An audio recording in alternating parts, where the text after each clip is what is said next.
नमस्कार दोस्तों, मेरा नाम है सागर सोलंकी और आप देख रहे हैं स्पोर्ट्स वर्ल्ड, जहां मिलती है स्पोर्ट्स की दुनिया की हर खबर, रियल मोटिवेशन और इंडिया के लेजेंड्स की कहानियां। तो आइए वीडियो शुरू करते हैं। नमस्कार। आज हम एक बहुत ही खास कहानी पर बात करने वाले हैं जी। ये कहानी है शरद कुमार की। हमारे पास उनके इस असाधारण सफर से जुड़े कुछ तथ्य और जानकारियां हैं। हाँ, बिल्कुल। एक ऐसी कहानी जो सच में सोचने पर मजबूर करती है। अक्सर हम ऐसी कहानियों में ना सिर्फ वो आखिरी जीत देख पाते हैं, लेकिन आज हम कोशिश करेंगे कि उस पूरी यात्रा को समझें। सही बात है। बिहार के एक छोटे शहर से निकलकर बचपन में ही आंखों की रोशनी लगभग खो देना जी। और फिर हाई जंप में नेशनल रिकॉर्ड बना देना। कमाल है। ये सिर्फ खेल की कहानी नहीं है, ये तो इच्छा शक्ति की एक मिसाल है ना? बिल्कुल। इच्छा शक्ति और मैं कहूँगा जिद की भी। चलिए तो फिर इस कहानी को थोड़ा और करीब से देखते हैं। शरद कुमार जन्म बिहार में हुआ। जी। बचपन ठीक ही गुजर रहा था कि मलेरिया हुआ और जैसा कि हमें पता चला है, इलाज में कोई गलत इंजेक्शन लग गया और उसका असर सीधा उनकी बाईं आंख पर पड़ा। धीरे धीरे नजर इतनी कमजोर हो गई कि दुनिया धुंधली सी हो गई उनके लिए। और ये सिर्फ शारीरिक चुनौती नहीं थी, है ना? जरा सोचिए, स्कूल में बच्चा है, खेलने कूदने का मन है, हाँ, पर बार बार सुनने को मिल रहा है, अरे तुम ये नहीं कर सकते, तुम्हारी आंखों में तो प्रॉब्लम है। उफ, ये बातें तो किसी का भी हौसला तोड़ दे। बिल्कुल। और हमें जो जानकारी मिली है उसमें इस बात का जिक्र है कि उन्हें अक्सर ऐसी बातें सुननी पड़ती थी। शायद लोग दया दिखाते थे, पर वो दया भी कभी कभी तरस जैसी लगती होगी। हाँ बिल्कुल, लेकिन कुछ लोगों में ना वो एक अलग ही जज्बा होता है, हाँ, हालात को बदलने का। सही कहा। एक स्कूल स्पोर्ट्स डे का जिक्र है, वहां उन्होंने हाई जंप इवेंट देखा, खिलाड़ियों को वो बार के ऊपर से कूदते देखा। अच्छा। और बस उनके मन में वो एक ख्याल आया, अरे मैं क्यों नहीं कर सकता। शायद वो पहली चिंगारी थी। हाँ, वो स्पार्क।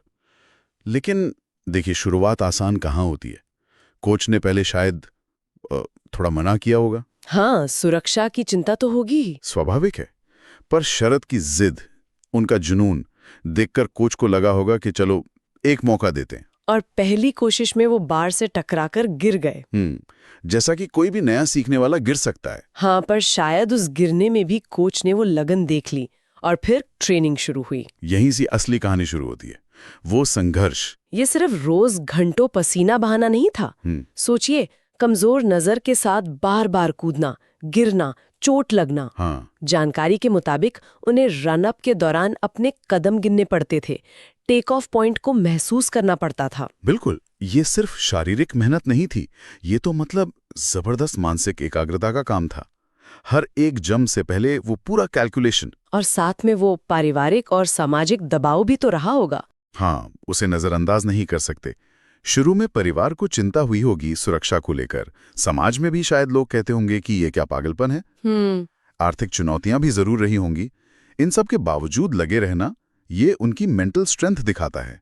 ये सिर्फ रिकॉर्ड बनाने की जिद नहीं थी, शायद ये खुद को साबित करने की लड़ाई भी थी। और उन्होंने सिर्फ ये नहीं कि बस यहाँ जो मिल रहा है उसी से काम चलाया। अच्छा। नहीं, जानकारी के अनुसार उन्होंने अपनी सीमाओं को समझा और बेहतर तकनीक सीखने के लिए देश के बाहर भी गए, ट्रेनिंग ली। हाँ, ये बहुत महत्वपूर्ण कदम रहा होगा। वहां उन्होंने अपनी स्पीड पर काम किया, रन अप की रिदम पर, और सबसे अहम, वो बार जो धुंधला सा दिखता था, उसकी लोकेशन का अंदाजा लगाना। देखना नहीं, बल्कि महसूस करना। हाँ बिल्कुल, उसे महसूस करके कूदने की कला को और बेहतर किया।